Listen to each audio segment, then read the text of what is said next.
and I don't mean to put you on the spot, but politicians or anybody running for an elective office sits up here and offers up a lot of platitudes. And we talk about things like choosing the right superintendent and looking at Common Core and all of these other things that when you're elected you have to do anyways. Those are your job responsibilities. I want to hear from each of you, what are your top 3 original ideas that you're going to bring to this board over the next 4 years, excuse me. So top 3 ideas. Original. I want to talk about, and get done, apprenticeship and internship programs for our high schoolers. These are skills, these are opportunities to build skills that are being looked for by colleges and in the job market. At the elementary level, I want to talk about transitional kindergarten.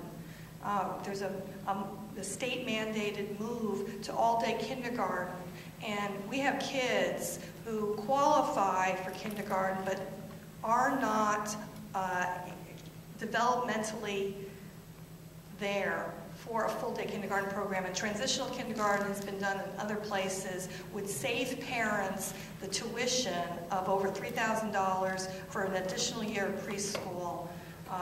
And it would help to mainstream these kids into elementary classrooms with their peers when they are developmentally ready. And the third thing I'd like to mention is well-being of our kids. The lunches that we provide, the amount of PE we provide, and the quality of the playground equipment and outdoor supervision and PE specialists that we provide can all be, I believe, improved for the benefit of our students.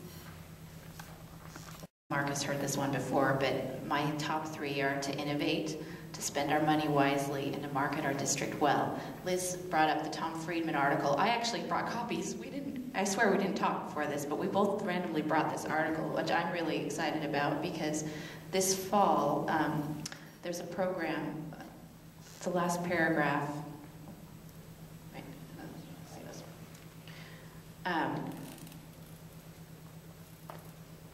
So there's a group, I'm sorry, I'm stalling here, but I'm trying to find the name because it's not coming to me. America Achieves is an organization that this fall will be able to enter a Lake Oswego school name, and we'll be able to compare that school to a school in Finland and a school in Shanghai and a school all over the world, and it'll be very transparent and easy to see how our students are competing on the global scale. I knew you'd like the Finland comment, Jeff.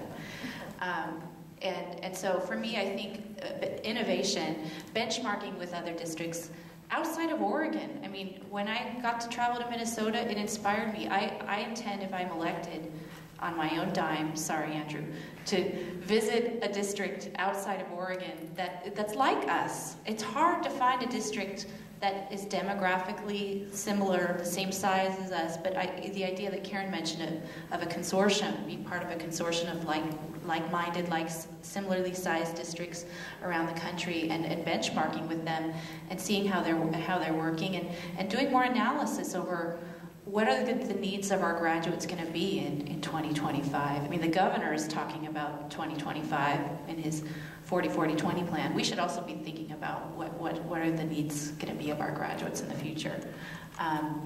Spending our money wisely, trying to find ways to increase our efficiency, trying to find ways to attract new families so that we can attract that additional funding. And marketing our district. I think if we do the first 2 things well, the marketing will follow. But we need to have a plan. Every year when we do open enrollment, I would like us to make the decision on open enrollment a month prior to what we've been doing, and then have a concrete marketing plan around how are we going to sell Lake Ridge or Lake Ridge Junior High to the broader community. How are we going to go out into the Portland metro area and say, hey, we're great. You should be moving here. You should be enrolling here. It sells itself, and that's why people are coming and moving here.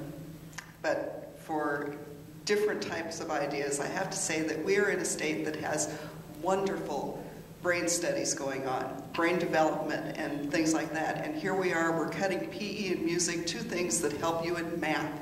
The statistics are unbelievable on when you have a great music or PE program, it just helps your scores. I'd like to see us bring PE and music back, but that means that we have to have a better presence throughout the state of Oregon to figure out where the funding comes from to bring some of these things back. Technology, I know it sounds like it's the same old, but if this district accomplished having equal technology available throughout all the schools, we would have achieved a pretty high goal, because here it's been 20 years and we still have differences at all the schools. And finally, and it's a boring one, it's communication. It's about using the resources that we have and informing. You got to understand, not everybody is like those of you in the audience who care. You are the people who make the difference. You're the people who find out what's going on at the school and make the suggestions and talk to the school board members and make those things go on. But our communication system, we have a system that is good, but it could be great. And what we have to do is go to the next level. Hope it's not a platitude.